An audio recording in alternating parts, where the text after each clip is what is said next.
What's up, everybody?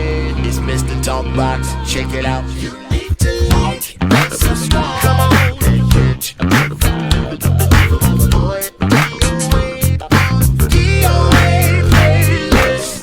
Let's get the funky. YouTube family and YouTube world, I hope everyone is well and blessed. Like I always do, I mean it from the bottom of my heart. Do me a favor, please go and like and subscribe to my page, because today I have a special brother that's sitting here with me and joining me today. And I'm so grateful that and honored that this brother took out some time to hang out with me today on the playlist. I have the utmost respect for this brother. Why? One of the reasons is because for him to be so young and have accomplished so many great things as a drummer, as a musician in this music, in this tough world of the music industry that we both live in, is just absolutely incredible. And it's a tremendous blessing. And I'm glad he's here hanging out with me today. Now, it would be criminal, and I'm not going to do it. I'm not going to ask this brother who all he's played with, because there's no way that I'm not going to even put him through it like that. So what I will do is, in the caption, I'm going to put his discography and Wikipedia down so everybody can go and please go research this brother. I'm sure most of the people who's probably watching already know who we got sitting here with us. But for those who don't, please go really understand who this man is. And you're going to be happy you did, because you're going to get to know him and know just a little bit more about him. I'm thankful that he's here.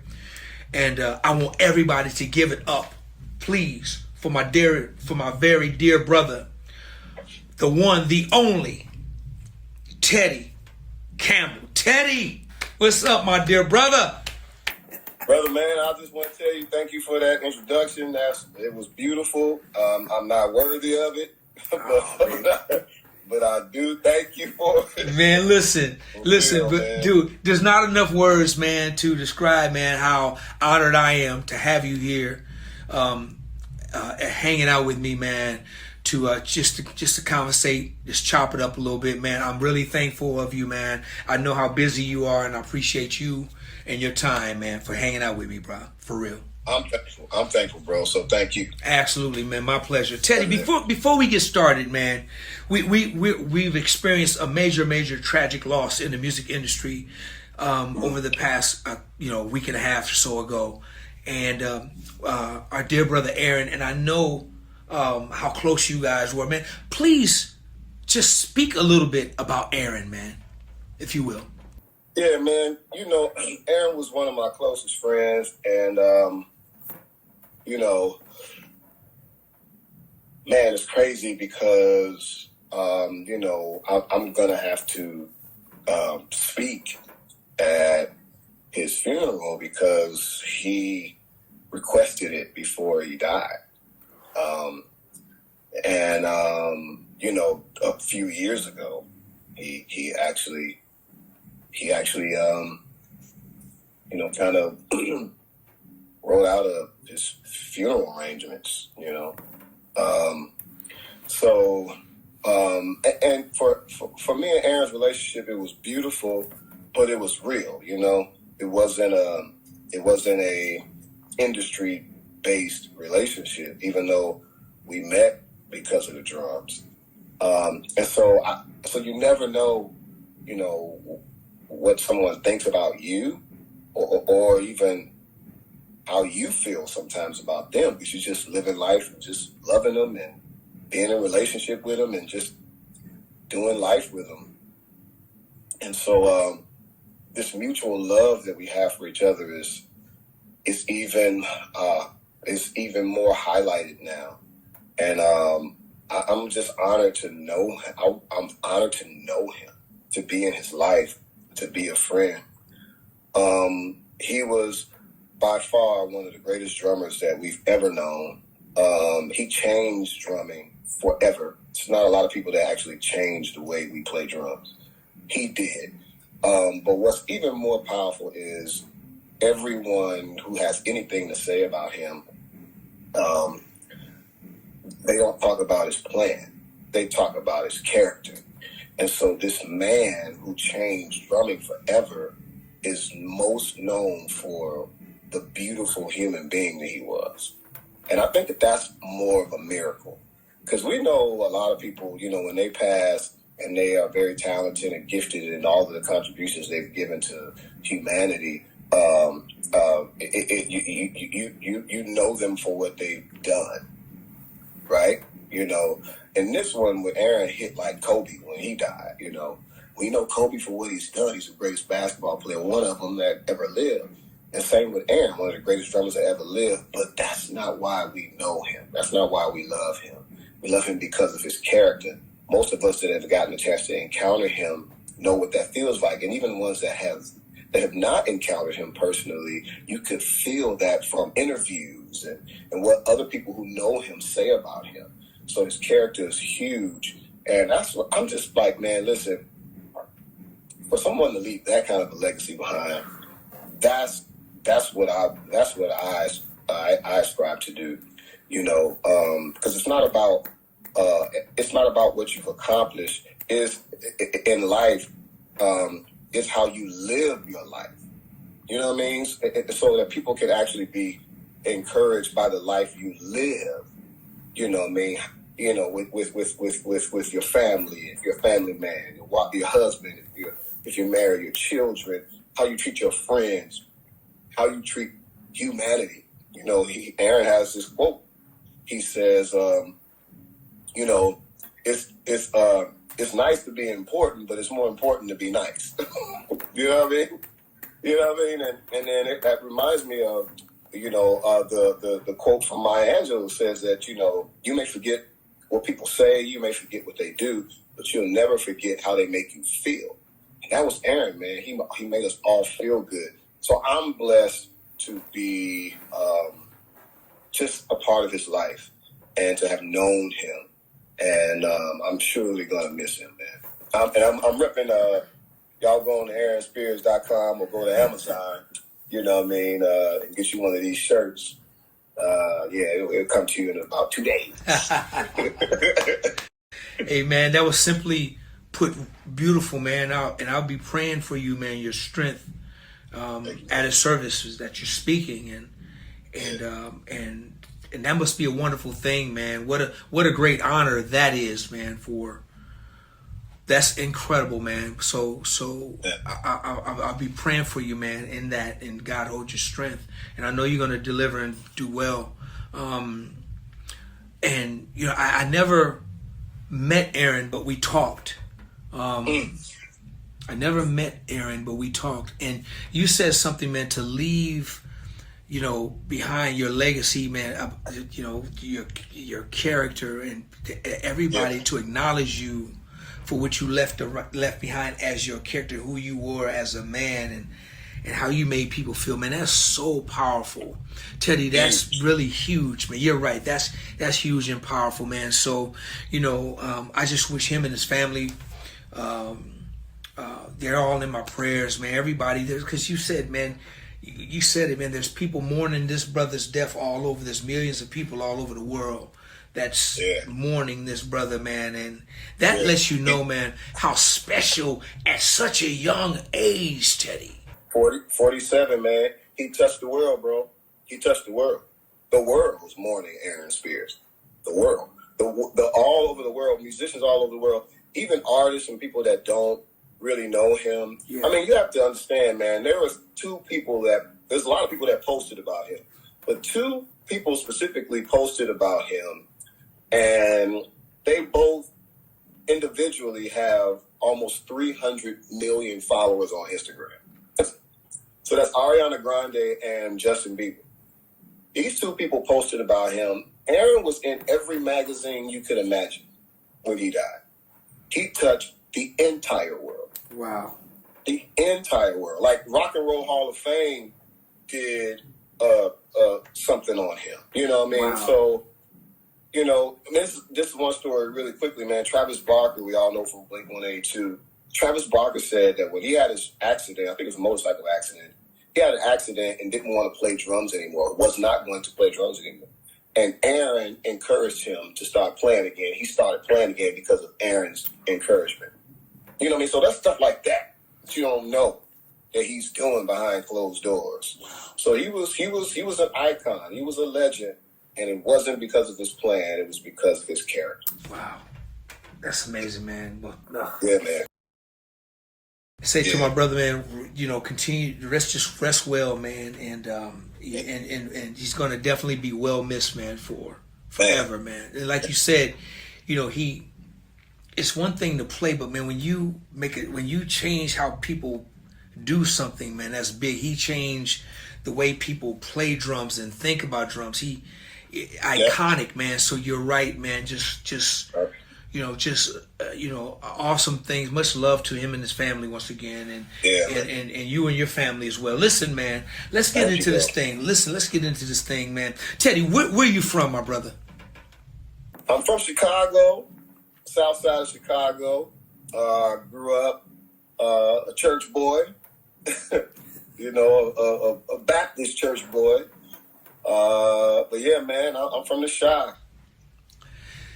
Teddy, so did it start right there with drums for you, or was you like a lot of these other guys, drums, bass, keys, violin, piano? No. It was drums, man. You know, in my generation, you know, we did one thing well. You know, right now, man, these cats is multi-instrumentalists. They're doing everything. They're playing everything. They're producing. They're singing. They're rapping. They're whatever. They can do it.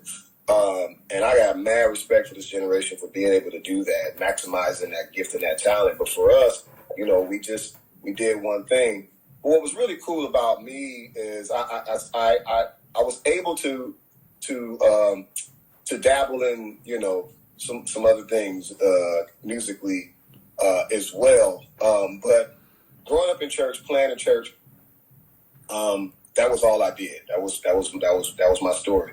So, and when I went to high school, I went to a school called Morgan Park High School in Chicago on the South Side, and I got to school, and I'm already a full-fledged drummer. I'm playing. I'm getting a little money here and there. I'm a drummer. This is what I do.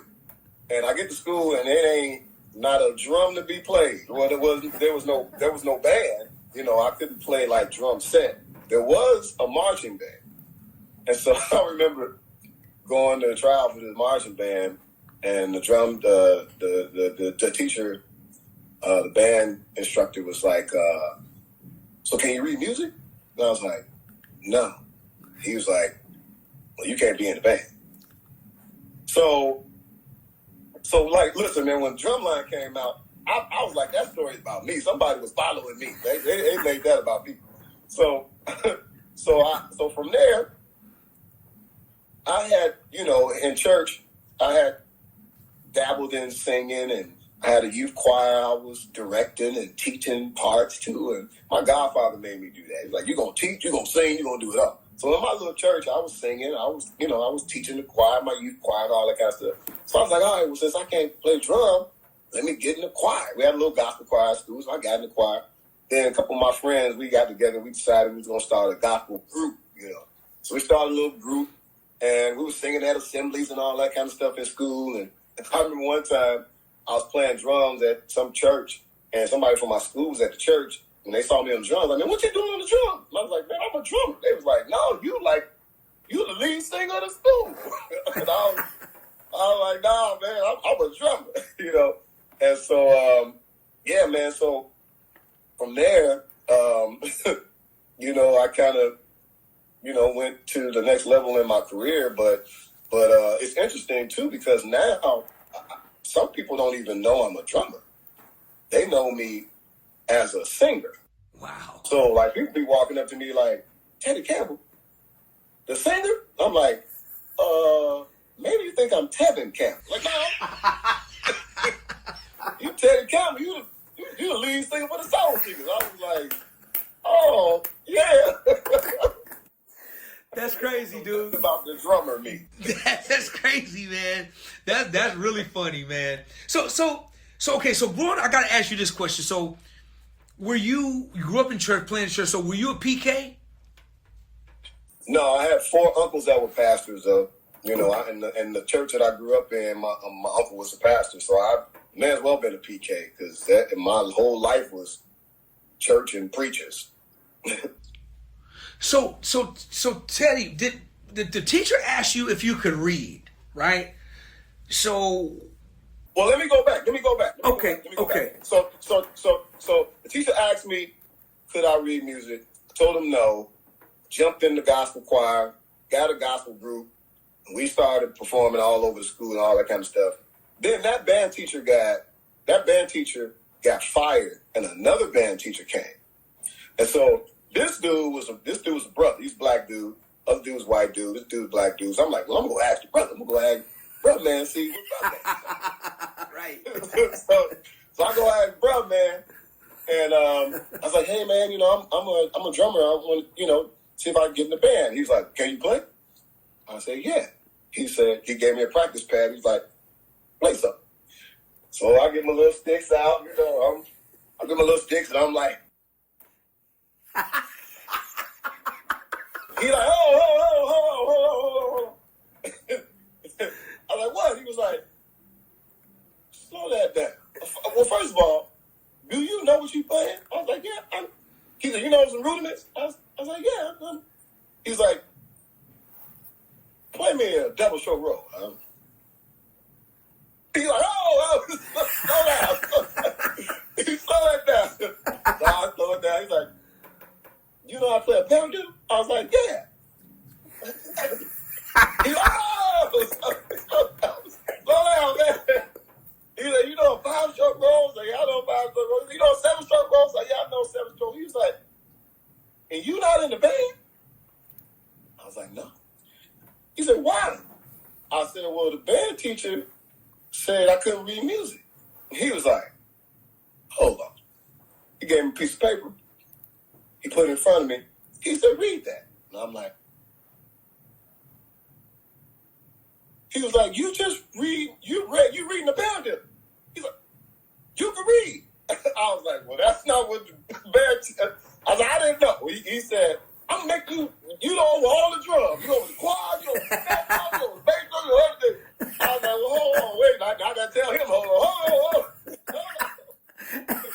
Like, when all this happened? When did we do all this? He was like, man, Sunday. Every Sunday we got a game. I was like, man, I play in church on Sunday. On Sunday. and so, man, I just wanted to see if I could do it. And I did it, and I never showed back up. Teddy, so what's okay? So that's crazy, man. So obviously you could. So was it you could read, but you didn't know you could read? Was that the deal? So when he said that in front of me, when he set that paper in front of me, I saw the paradiddle. I saw it said paradiddle on the paper, and then it spelled it out. Right, left, right, left, right, left. So I knew what a paradiddle was, but I was just slowing it down and reading what it said there. And so that was I guess the introduction to reading that I didn't know I could. But I moved to Chicago. I moved from Chicago to LA, and I started working with Ricky Minor almost right away. And everything that he was doing was charts, and I didn't know how to read that. And so that paradiddle and all that kind of stuff, when I saw that on that paper, I could read that or whatever. It's because I actually already knew a paradiddle. I already knew what a paradiddle was. So when I saw these charts, they were rhythm charts. I didn't know how to read that. I didn't know what a quarter note was. I didn't know what an eighth note was. I didn't know what a 16th note was. I didn't know what that was. I didn't know what it looked like, and I didn't know what it sounded like. I could play it, but I didn't know what I was playing. Wow. So I even went from that step to years later seeing a drum chart, which freaked me out even more. Right. Because that's different than reading a rhythm chart, where basically I'm just reading the bass clef, and there's no drum markings on the chart. So when I saw an actual drum chart, I freaked all the way out, because now I'm looking at spaceships and Right. it looked like hieroglyphics. Man, I'm like, man, I don't know how to read Egyptian. What is this? So Teddy, so interesting. So after you, because you mentioned, about moving to LA and hooking up with Ricky, like that happened fast. So between high school, you graduated high school. Now, were you one of those drummers? Because Chicago, man, you guys are loaded with just brilliant, just ridiculous musicians. Were you one of those guys? So did you do the gospel scene? And what was your time in Chicago? How soon did you move to LA after you graduated? Or fill in that blank for me, that space. So I graduated high school in 1993. And so one of my homeboys, who's a great drummer, great percussionist, his name is Felix the Cat. And Felix was doing a gospel musical, a gospel play. So like before Tyler Perry was on the scene, there was this guy named Michael Matthews. And he was a great playwright, and he had amazing plays with the best singers. And so Felix was on tour with Mike Matthews. He was on tour with one of these plays. So he called me. This is 93. I hadn't even graduated yet. He called me and was like, hey man, when you graduate, I got a gig for you. I'm gonna put you on this tour because I'm about to go do something else. So when you graduate, I got you. And I was flunking out of school, bro. I was like, because I was already fulfilling my purpose. I'm like, I don't even know why I'm here. I play drums. I actually get a little check for playing drums. I don't need none of this geometry, geography, none of these G's. I'm making G's on the drum. I don't need that.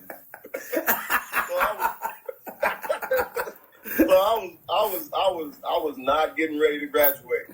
And so as soon as Felix told me that, man, you'd have thought I was the most scholarly.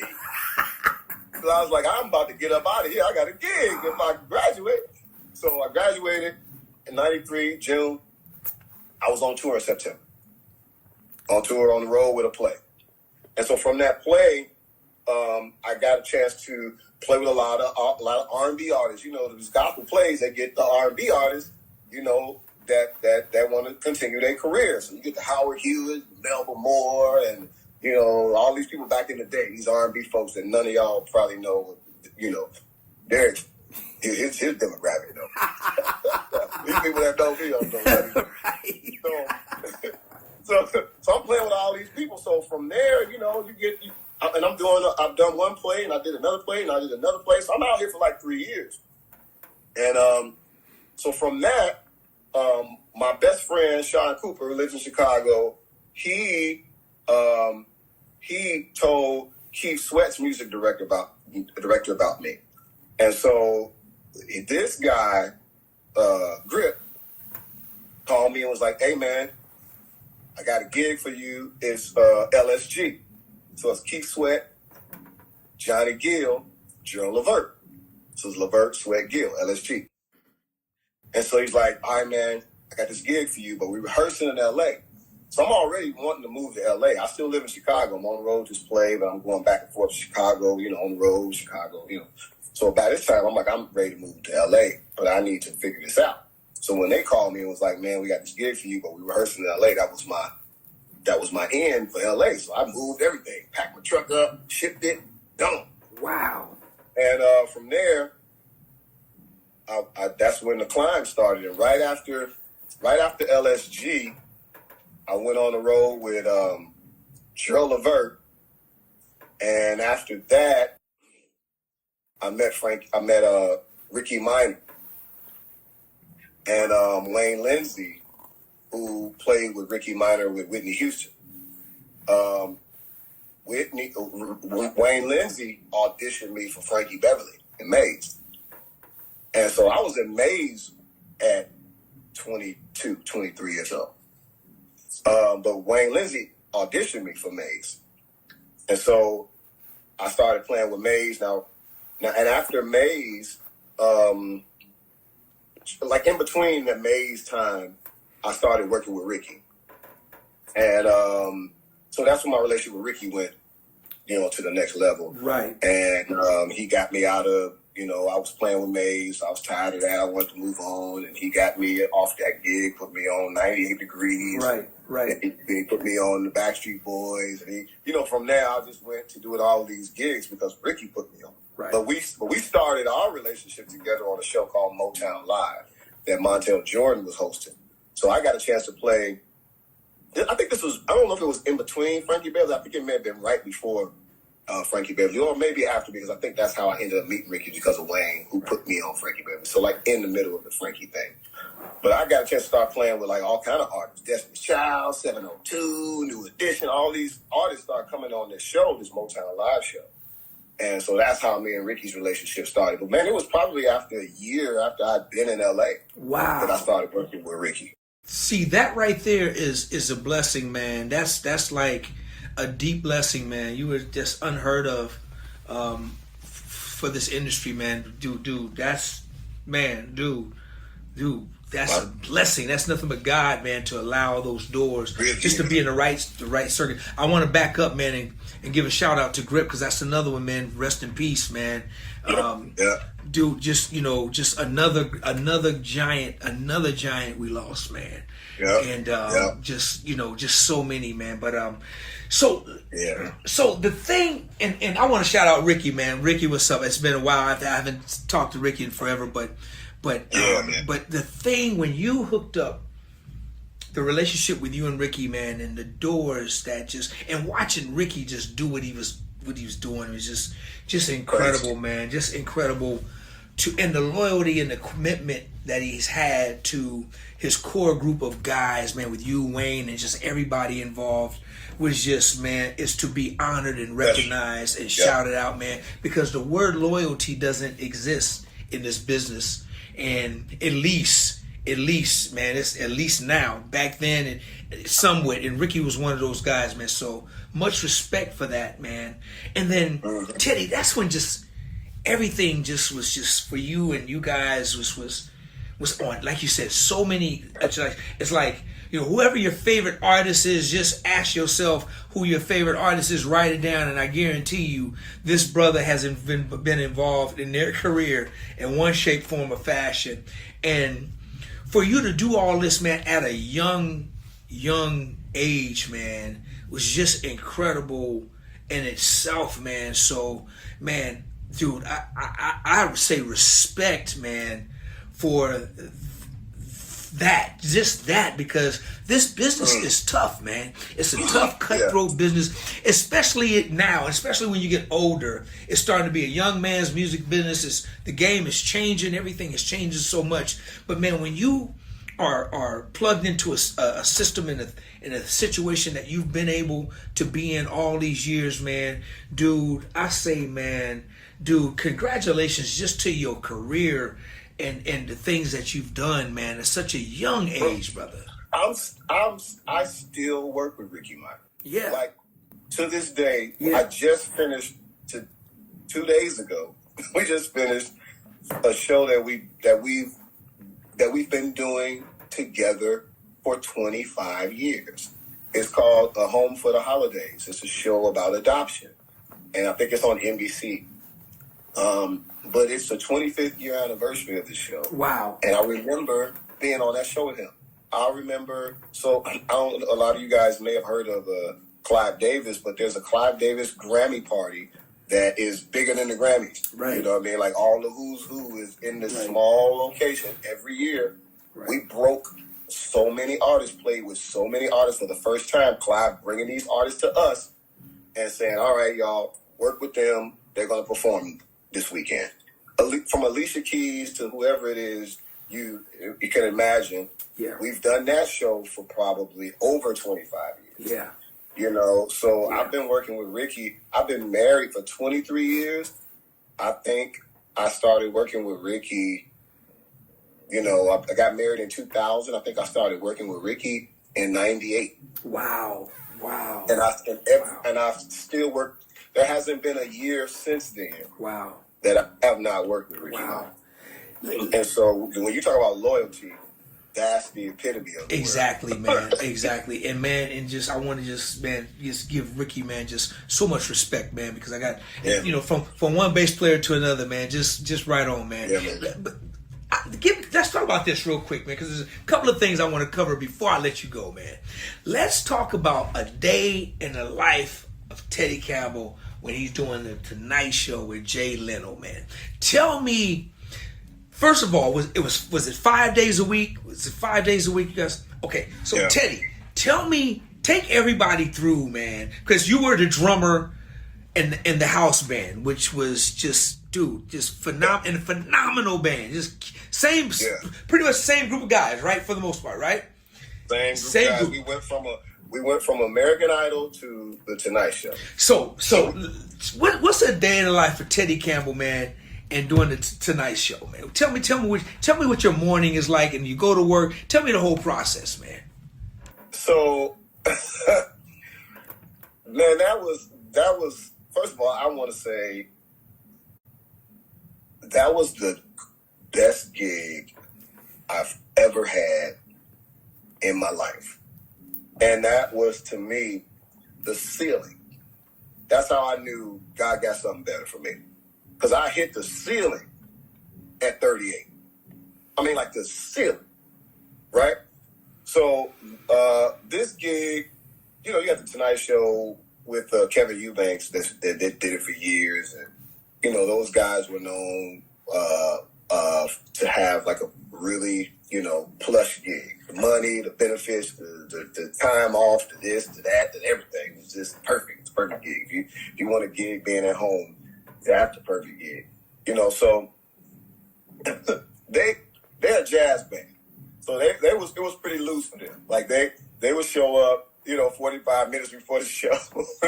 They got a list of songs, list of 20 songs or whatever they played, 25 songs. They just recycle songs. And but Ricky being the professional and I want to call him. I don't know, I guess maybe there is no such thing as overachieving.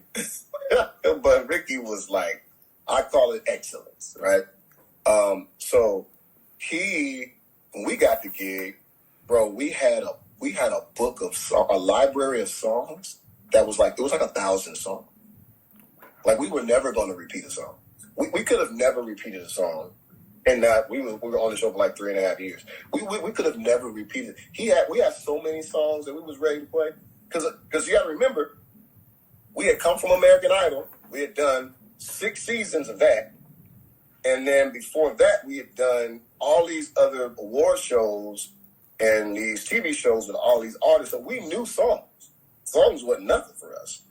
So when we got to the Tonight Show, man, Ricky had this book of like all these songs. And I remember we started rehearsing, show is at 4 or 5, it's an hour show. And, man, we get there so early, man. We get there like 9:30 to 9 o'clock in the morning, for a show that's for 5 songs we gonna play, right? So we go in our rehearsal and rehearse these songs.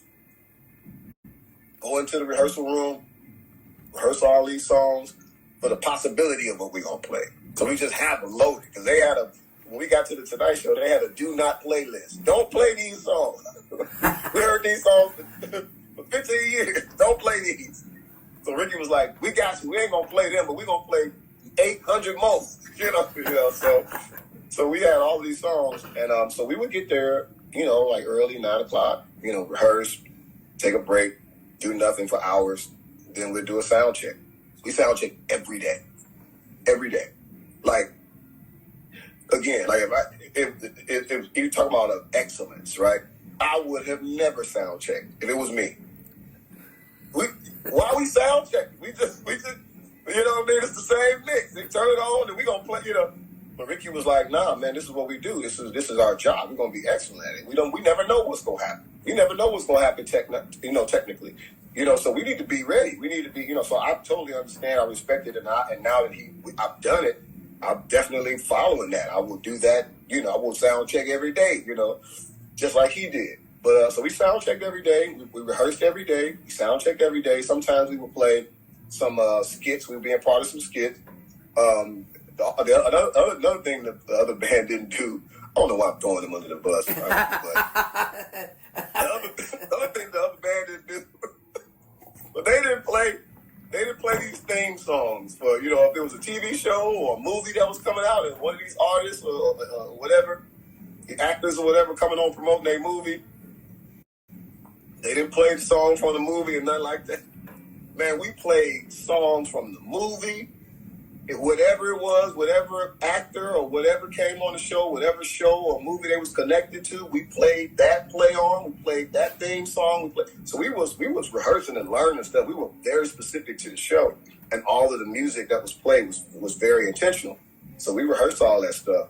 And after about a year, Ricky loosened up. You know, we threw out half the book. We had like 200 or 300 songs, you know.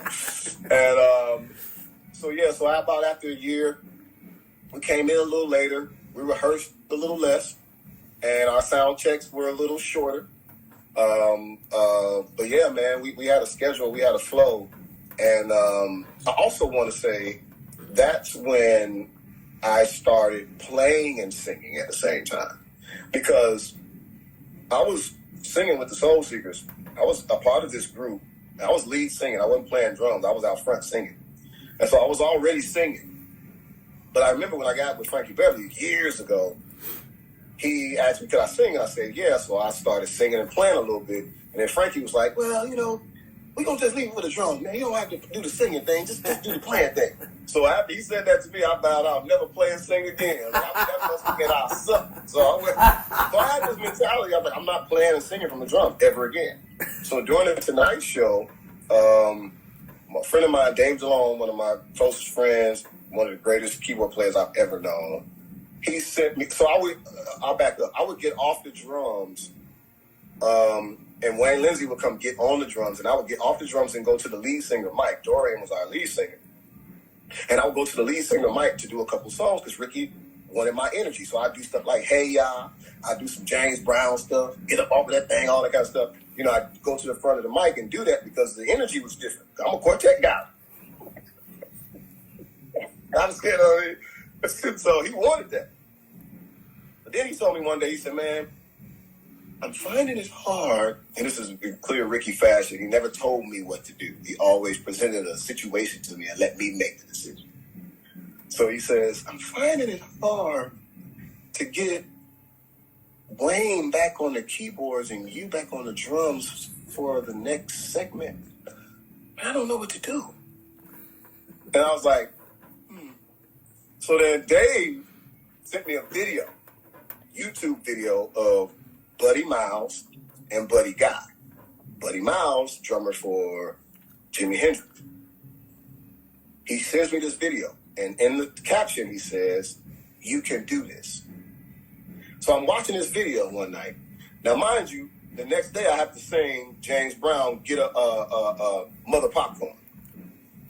Now, I was going to get off the drums and go do it from the mic. So when he sends me this video, I look at it and I see Buddy Miles, and I'm like, I'm going to do that. I'm going to do it. So the next day, we get in rehearsal, and I told Ricky, he said, so what you going to do? Man, you going to get off the drums? I was like, no, I'm going to do it from the drums. He was like, okay. So I counted off.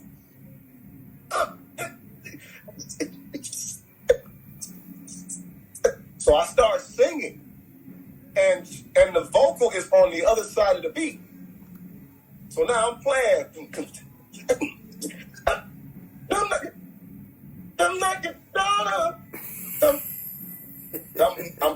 I can't do both. So I stop, and I'm like, so Ricky looks at me, he says, what you gonna do? I said, I'm gonna practice, I'm gonna work it out. So I'm in our rehearsal room. Somebody knows. You know, I'm playing. So I get it, sing it that night, kill it from the drums. After that, I'm like, I'm playing from the drums and singing for the rest of my life. I'm singing from the drums and playing and singing. That's it. Only time I'm getting off the drums and singing is if I'm doing the soul seekers. Other than that, this is the new Ted. I'm playing and singing. So Dorian gave me like 25 songs, 30 songs. I was singing and playing every night. So from there, I developed this whole set list and did some shows around town and started doing this Teddy Campbell band thing, playing drums and singing. So that's how the singing and playing was birthed. I mean, I don't even know if you was going to ask that question, but I had to tell you that because that was a big part of my life. Like, it was like another part of me that emerged from the Tonight Show. So anyway. Man, listen. That's a funny story. I'm glad you told me you killed it because I thought you was gonna tell me you tapped out, but it was the opposite. It was a success story. That's good. I worked in that production room. I'm gonna figure this out. I'm gonna do this. Hey, so check this out. Since you brought it up, let's go here, man. Let's go. Well, let me ask you this real quick before I go there.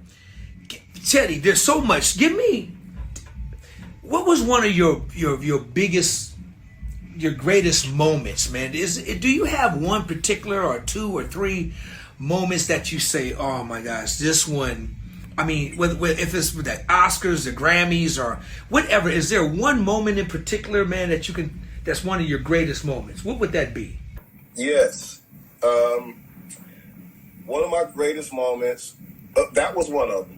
The story with the playing and singing.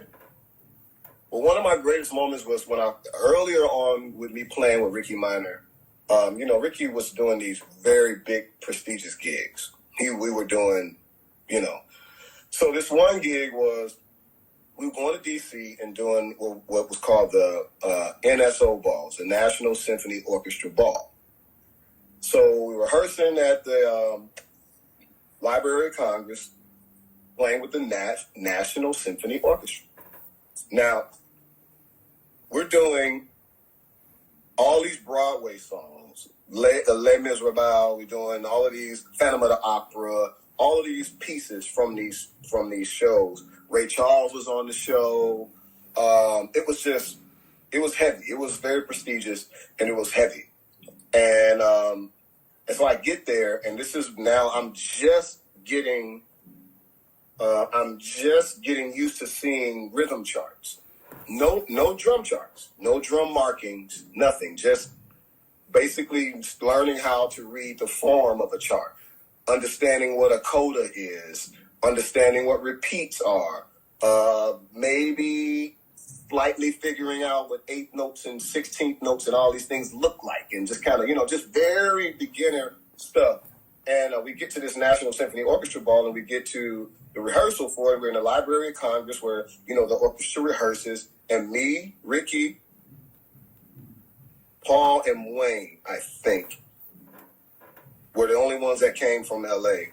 to play with this National Symphony Orchestra. Ricky can read. Wayne can read. Paul can read. I cannot. Now, I'm the youngest in the room by far. Youngest. And me, Ricky, Paul, and Wayne are the only black people in the room. So I'm in this rehearsal, and I get to my drums, and they give me a book full of drum charts. I've never seen a drum chart before. I'm on the National Symphony Orchestra Ball gig, and I've never seen a drum chart before. So I'm sitting here with the symphony, the National Symphony, and I can't read a drum chart. And so I'm like, oh my God. I called my wife and I said, baby, you got to pray in tongues, in English, in Swahili. You got to pray in every language you know how, because I can't do this. I can't do it. I'm getting ready to come home. I can't do it. She's like, baby, what are you talking about? She's never seen me like this, even to this day. She remembers this like it was yesterday because she'd never seen me like this. Wow. And I'm like, so I tell Ricky, I said, Ricky, you got to send me home. You made a mistake. I am not the one for this job. You got to call Vinny Caliuta, somebody. You got to call somebody. I am not the one for this job. He said, yes, you are. I said, no, I'm not. I said, you made a mistake. And before I embarrass you, you need to send me home. He's like, I didn't make a mistake. he says, you're the one for this job. I said, no, I'm not. He says, just take the music home and learn it. Do what you do. I said, Ricky, I can't do it, man. I can't do it. I'm not the one. I can't do it. He said, yes, you are. Go home, learn the music, come back. You're going to be fine. So that's when I went home and told my wife, I can't do this. So next day I go back, and then, of course, it was better. I knew the music, and I'm looking at my chart, looking at the music, listening to the music, looking at my chart, so I'm able to follow along a little better. You know, I had this photographic memory, basically. Growing up in church, I had to listen to a song and play, you know. But I also had really a gift of remembering things, you know. So long story short, I was good. The gig worked out. Got a chance to play with Ray Charles and do all this great stuff. What was interesting, what came out of that gig was the Kennedy Center Honors, which we're getting ready to go do this year, too. I'll probably be on my 15th Kennedy Center Honors. Crazy. But this was the first time I did the Kennedy Center Honors. Because Ricky was in town doing his National Orchestra Ball, he got a call from Quincy Jones. They was honoring Quincy Jones at the Kennedy Center Honors, and Quincy was like, he requested Ricky. He's like, I need the Quincy Jones Quartet, you and your guys, to come and do this. So we get to go do the Kennedy Center Honors. I'm in the history book. I'm in the program, everything. Quincy Jones Quartet, Ricky Minor, Teddy Campbell, you know, Paul Jackson Jr., whatever. So we get there, and I go down in history with this gig. But this was, I think, the first time this has ever happened, first and last time, honoring Quincy Jones with Stevie Wonder and Ray Charles dueling pianos. And I'm sitting back there playing. And I'm like, God, you set that up for me to do this so I could do this, which this will turn into this, and that will turn into this, and this. And so, like, that was the biggest accomplishment for me of my career. It's like, wow, I actually did that, you know? So, yeah, crazy. I told y'all, world, this is crazy, dude. This is bananas to me, man. So I gotta ask you about this. What's next for the Soul Seekers, man? Come on. What's going on with the soul? Man, first of all, I'm glad you back, number one. And what is next for the Soul Seekers, man? Anything coming up, man? Anything on the horizon? We're working on something, man. You know, we're working on, it's slowly coming together because we got to just figure out this new, good pot of gumbo we got going with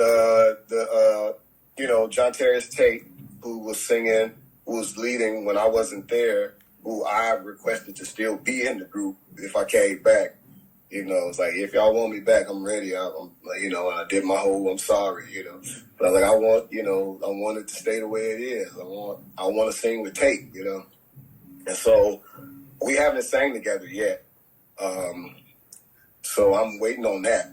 That's going to be explosive. Right on, man. But we are working on music and stuff and going to put something out. I don't know when, but it's definitely in the works. Good, definitely man. in the works. Man, I'm so glad you back, man. Cause, dude, I miss you, bro. I'm so glad you. I've been seeing it. Man, you that real quartet Negro, man. You. That's the crazy thing, Dad. Like, I grew up in a Baptist church with deacons that could sing. I didn't know these deacons were in quartet groups. So I'm basically just mimicking what I saw all the time. Come on, so, man. When I came out singing with the Soul Seekers, all of my homies that was doing quartet in Chicago was like, man, when did you become a quartet singer? Like JJ and Ethan and all of them, they was like, we ain't never seen you at no quartet concerts. I was like, man, Nissan made me the lead singer of this group. Hey. And I just turned into this guy, I guess. Hey, man, you got everything. You got the character, bro. You got the swag. You got the look. You got the whole...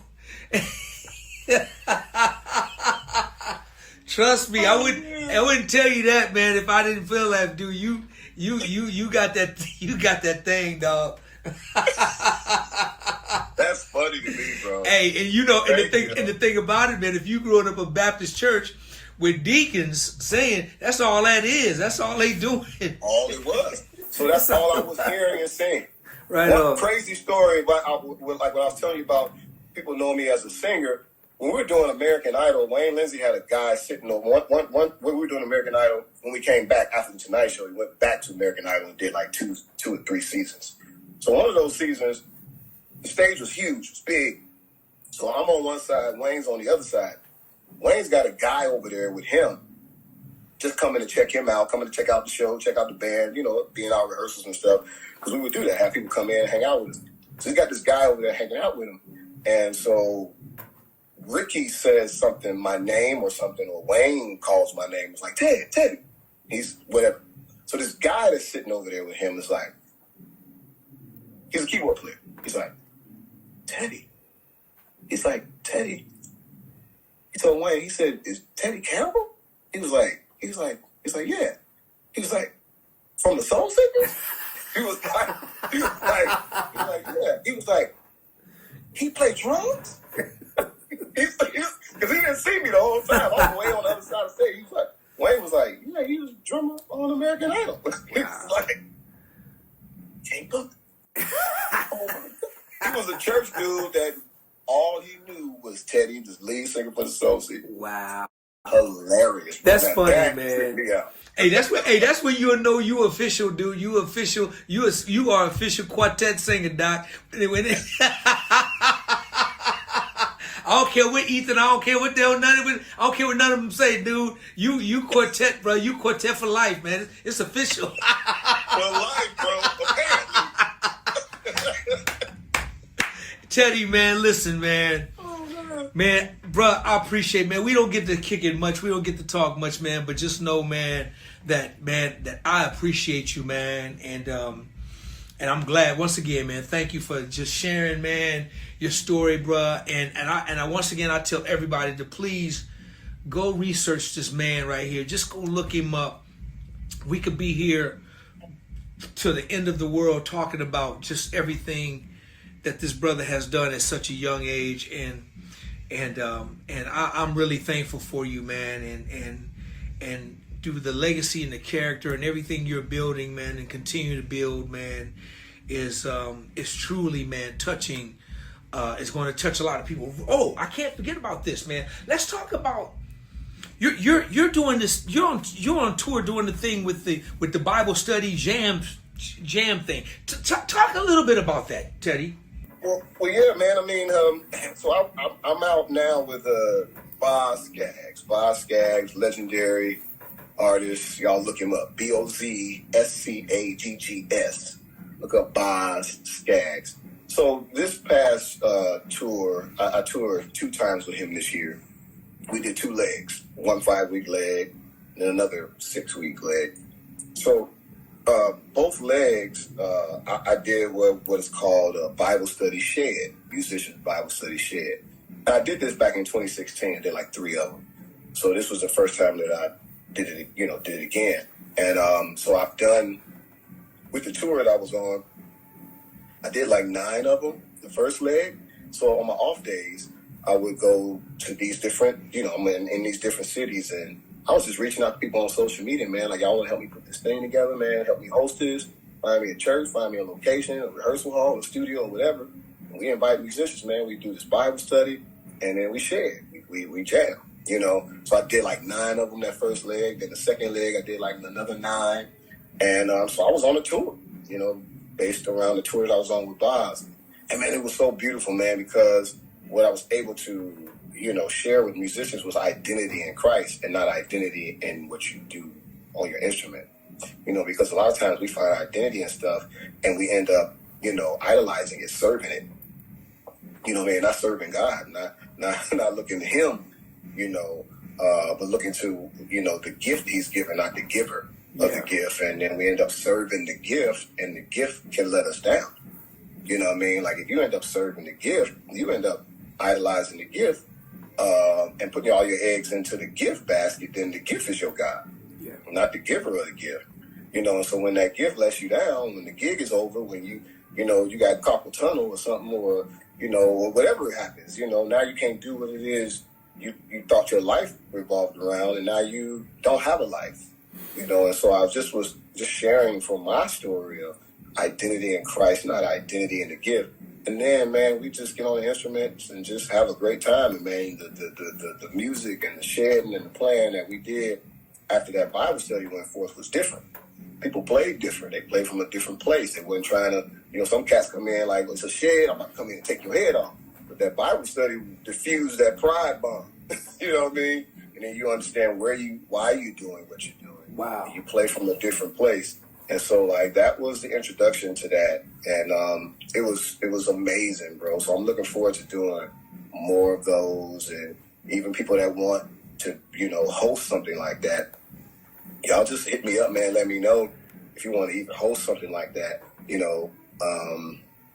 We can partner together, maybe partner with churches to do it so we don't have to charge people and you ain't got to pay me.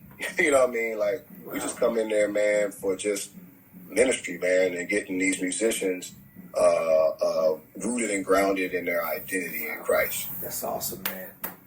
Yeah, man. Man, that's awesome, my brother, man. Listen, Teddy, man, real quick, man, tell people how they can follow you, how they can reach you, man. So I'm the Teddy Campbell Band on Instagram. I'm Teddy Campbell on Facebook. That's pretty much all I got right now. I don't have no website, nothing like that. I'm gonna do better with all of that and get some things, popping for you guys to be able to really connect with me on a deeper level. But yeah, right now Instagram and Facebook are the only ways that you can reach out to me. And if you want to DM me on Instagram, I try to do what I can, my best to respond to people. You know what I mean? Just try to do that, man, because I really understand how important that is. I understand that people actually need a lot of help outside of their musicianship and drumming and whatever it is. I mean, they need some life help, And I just want to be able to help where I can. So I try to respond when I can, So, yeah, hit me up. Teddy, man. Brother, what a blessing, man. Dude, continued success to you, man. To you and your wife and your whole family, man. And just to the whole Campbell family, man. Tell Warren I said what's happening, man. And, dude, man, I appreciate you, man. Like I said, thank you for hanging out with me, man, sharing these stories, man, making a brother laugh, man. And, man, I wish you continued success, man. Wish you well, and I know you can continue to be blessed. Once again, everybody, please go like and subscribe to this page, and please, you see the description down below. Go do some research on my dear brother and really find out who this man is. Follow him, support him, keep him in your prayers, him and his family. And Teddy, man, thank you, my brother. I appreciate you so much. Oh, but before I let you go, I gotta ask you this. I almost forgot. Yeah. Got 4 drummers that you're going to put on your Mount Rushmore. Give me your top 4 drummers you're going to put on Mount Rushmore, bro. 4 drummers I'm going to put on Mount Rushmore. Man, that's hard, man. Of course, I know. Because so many drummers have mean so much to me in different ways. Mm-hmm. So I just put, based on my personal experience with these drummers, not based on their ability, because I don't want to do that, because people be like, man, this one better than that one. Just based on my personal experience with these drummers, it would be Will Kennedy from the Yellow Jackets. It would be Vinnie Colaiuta. It would be Dave Weckl. It would be Oscar C. Wow. Yeah. Wow. And I know you know Oscar. Yeah, man, these are the drummers that mean something to me personally. Yeah, that's why I'm putting them there. Wow. Well, man, listen, I don't know stuff. I'm gonna add a 5th. We're gonna add a thumb on there, man. I'm gonna put Teddy Campbell on there, man, because, dude, you by all means, man, with the blessings, man, that God has blessed you with, man, And you deserve to be on there, man, because once again, man, for your young life, man, for your young life and the way you have been blessed, and man, the respect that you have in this industry, man. Dude, whenever your name comes up, man, it's nothing but greatness, man, and respect from your peers, older and younger, man, and that blesses me, man. That makes me feel real good, man, when I hear stuff like that. Just like all the love that's pouring in for your brother Aaron, man. It's like that. It's nothing but all greatness, man. And brother, man, keep doing what you're doing, man. And man, and I wish you just like life, health, and wealth, man, and the greatest things, man, that this God has in coming your way, man. And I appreciate you. I love you for this, man, and love you for life, man. And keep doing your thing, my brother, for sure. I appreciate you, brother. I love you. I thank you for this opportunity to just share and pour out of my heart. It means so much to just be able to share. To be able to share. I just have a platform to share. So I'm grateful to you. I'm grateful for your humility in doing this and creating a space to love on people, to honor people, your obedience to God to even do it, man. This is very selfless of you. And I pray the same for you, man, that everything you put your hands to, everything that you think of that'll bring glory to God, man, that he opens the door for you to do it and do it even more, man. So thank you, and it's an honor, and I'm grateful that you asked me to do this. My honor, man. I love you, and I appreciate you, Teddy. I do, man. Yes, sir, bro. Thank you, man. Successes, man. Y'all give your love, show it up, show out for my brother right here, Mr. Teddy Campbell. Give me your love. Thank you, man. Thank you, man. DOA playlist. Let's get the funk